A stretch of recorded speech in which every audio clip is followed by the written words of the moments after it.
শেষ শেষ। কালকে এই একটু পরে মারা যাবো, কালকে এই মুহূর্তে একদিন, পরের দিন 2 দিন, পরের দিন 3 দিন। বিশ্বাস করেন 3 দিন পরে আপনারা যার যার মতো কাজ শুরু করবেন। 4 দিনের দিন আরিফ বিন হাবিবের জন্য কিছু একটা করা দরকার। আচ্ছা 7 দিনের দিন ভুলে গেছেন। 1 মাস পরে সবাই সবার মতো। 1 বছর পরে কিসের কে আরিফ বিন হাবিব, কোথায় কে সে কি, সব শেষ। ওয়াতাতাযাক্কারুল মাউতা ওয়াল বিলা, তুমি মরে যাইবা, মরার পর পচে যাইবা, ওটা নিয়ে ভাবো। এটাই তো সত্যি কথা।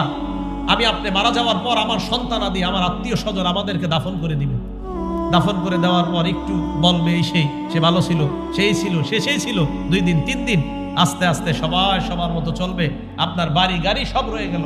এটা নিয়ে ভাবেন যে আমি যা কামাই করেছি, যা উপার্জন করেছি, সব রয়ে গেল, আমি কবরে চলে গেলাম। ভাইও আজকে থেকে ভাবেন, আজকে রাতে মাথাটা বালিশে লাগান, একটু সময়ের জন্য লেপটা মুড়ি দেন, কম